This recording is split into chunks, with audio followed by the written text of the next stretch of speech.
Ilucio Político. Bienvenidos a otro episodio de Ilucio Más.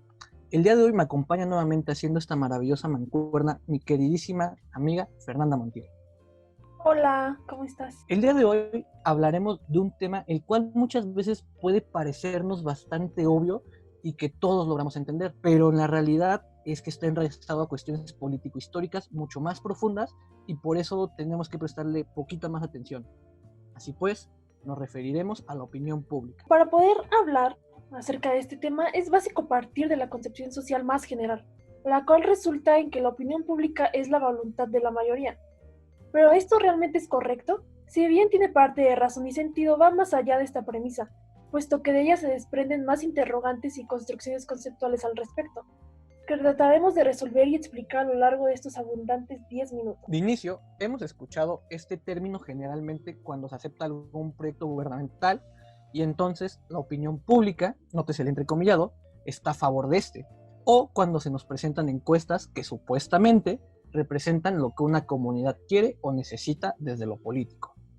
Sin embargo, su significado, aunque no es tan claro, no ha sido utilizado durante mucho tiempo para explicar, más bien ha sido utilizado durante mucho tiempo para explicar diversos eventos como las elecciones políticas. Sin ahondar mucho en la historia que acompaña a la opinión pública, porque nosotros en 6 semestres de carrera hemos logrado pues abordar todo este andamiaje histórico, podemos decir que es un concepto unido a la teoría democrática del siglo XIX.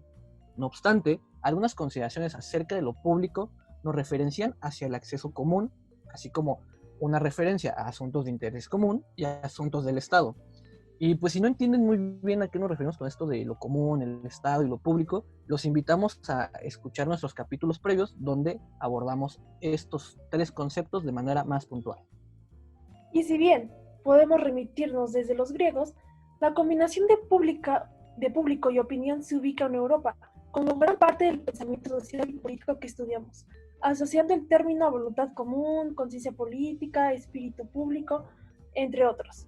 Por su parte, autores como Habermas ligan el crecimiento del capitalismo, ya saben, y el ascenso de una burguesía al surgimiento de una esfera de lo público que propicia la discusión en torno a la opinión pública.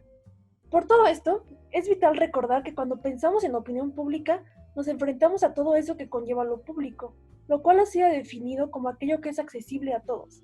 Es decir, hay una vida pública y una vida privada. Sin embargo, para no desviarnos tanto del tema, podemos recordar unas simples 3 palabras. Público, todos, común. Lo público es para todos y se encamina hacia el bien común. Quedan algunas cuestiones inacabadas por resolver, ya que no todos tienen acceso a lo público realmente, ya sea por condiciones culturales, sociales y o económicas, quedando así desechada la idea, la gran idea generalizada de que esa opinión nos abarca a todos y todas. Con lo anterior, queremos dirigirnos hacia una pregunta, plantearla para empezar a desmenuzar este tema. ¿Qué tan público es lo público en la realidad? Cuando pensamos que podemos opinar e incidir en todo lo que nos afecta, pronto nos vamos a enfrentar a una infinidad de barreras y de limitantes. Como las mencionábamos brevemente, serían las culturales, las educativas, las económicas, las sociales, que pues de alguna manera sesgan y nos impiden completamente acceder y formar parte de esta opinión pública. Con todo esto, queremos decir que desde nuestras condiciones individuales e íntimas, nos formamos un criterio o una razón para poder entrar en ese espacio donde se discute lo público. Pero también nos damos cuenta que entrar en esos círculos de discusión conlleva mucho más que formar una base de conocimientos para poder opinar. Pero entonces, ¿a qué se refieren los políticos o por qué los oímos frecuentemente decir la opinión pública está con nosotros o está conmigo, si en realidad no hay un público definido? ¿Tú qué dices, Alexander?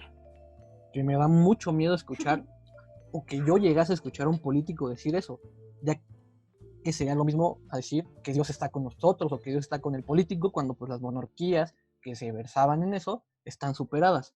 Así de ambiguo resulta decir la opinión pública está con nosotros o está conmigo. ¿Por qué? Porque actualmente hay una tendencia por decir que las encuestas representan a la opinión pública. A ver, en términos rimbombantes, sería que se objetiviza la opinión individual en pública por porcentajes que arrojan estas métricas y estas estadísticas. Que en un caso más cercano para esclarecer y ejemplificar esto que decimos, sería lo mismo a decir que las consultas ciudadanas que pues, ha llevado a cabo AMLO durante su administración son un instrumento que pretende incorporar la opinión de los ciudadanos como opinión de todos y todas. Sin embargo, en palabras del sociólogo Pierre Bourdieu en su paper que alguna vez hizo, no recuerdo el año, llamado La opinión pública no existe, nos dice que estos instrumentos parten de supuestos como que todos debemos y podemos opinar, que todas las opiniones valen lo mismo y que existe un consenso al respecto de estos problemas. Y pues no es tan así. ¿No es así, Fernanda? Y justo regresando a lo que tú estabas diciendo sobre las consultas ciudadanas, pues ahorita tenemos la petición de consulta para enjuiciar a los expresidentes, ¿no? En este actual mandato. Y que responda a todo lo anterior, ya que la sola pregunta de ¿está de acuerdo o no con que las autoridades competentes investiguen los nombres de los expresidentes? Pues en realidad no es algo que nos preocupe en nuestro día a día, ¿no? Y que no responde más bien responde a un tipo de demanda y es interpretada en función de una clase política o de intereses políticos sin significar un problema para el público, para el gran público. Y a partir de esto que tú muy bien mencionas, podemos ubicar algunos de las problemáticas a las que se enfrenta la opinión pública y hablar de esto. En primer lugar, podríamos decir que no se puede esperar que todos participemos en torno de la misma medida o de la misma manera.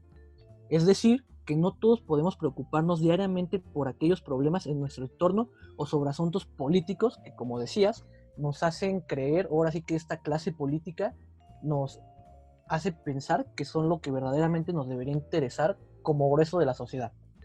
Sí, y que tampoco existen los métodos o las herramientas adecuadas para poder generar una discusión. Y es por ello que los sondeos de opinión pues gestan esta falsa idea de la opinión pública por la falta de rigor metodológico y llevan a cabo un sesgo de la realidad de los mexicanos o de la ciudadanía. También se corre el riesgo de que la opinión de la mayoría quede por encima de las minorías y estas queden excluidas. Que si no mal recuerdo, eso lo decía Noel Newman, no estoy Así seguro, es. pero otro punto al que le debemos de prestar importancia como peligro para la opinión pública es la persuasión. ¿A qué nos referimos? A que continuamente nos hayamos expuestos a mensajes que nos parecen atractivos por las emociones que pueden despertarnos.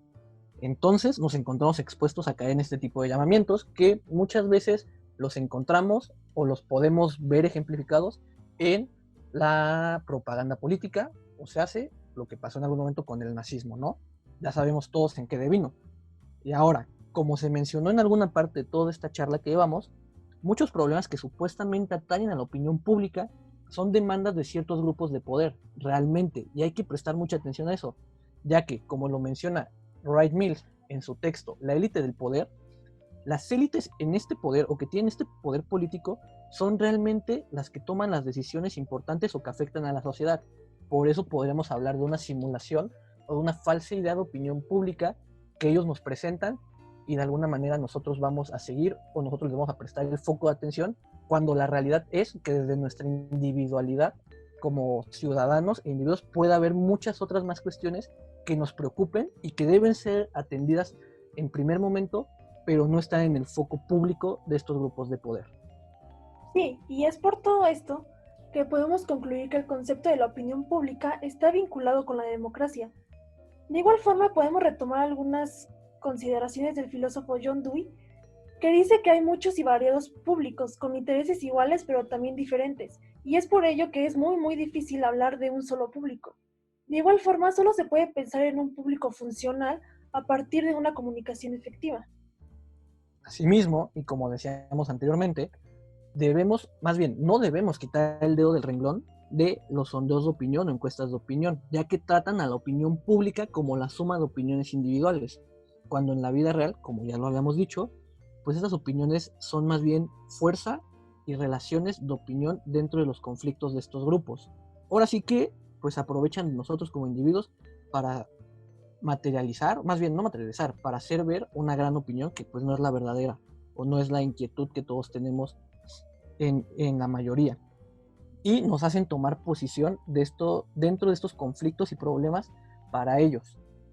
Así pues, una suerte de respuesta a una posible solución desde la óptica de Bourdieu sería entender los verdaderos intereses e inquietudes de un público, no objetivizar del todo. Ahora sí que irnos a lo subjetivo del individuo sin perder todo esto histórico de la objetivización para así situar los diferentes públicos en la ciudadanía y hablar de una opinión pública como presión política que tiene la función legitimadora de demandas mediante el consenso de estas demandas, la cual podría ubicarse entre los dominados y los dominantes. Y bueno, para ya no hacerles el cuento largo, eso sería todo por el episodio de hoy. Y algunos de los autores de los que nos basamos para estos conceptos son Habermas, Vincent Price y Bourdieu, entre otros. Si tienen cualquier duda, reclamo o aclaración, pueden contactarnos por correo, Facebook, Instagram, lo que sea. Y eso sería todo. ¿Algo que agregar, Alexander? Nada, que si tienen dudas de todo lo que dijimos porque es algo complicado, nos escriban y haremos todo lo posible para contestarles y abonar en los temas que les interesen. Un placer.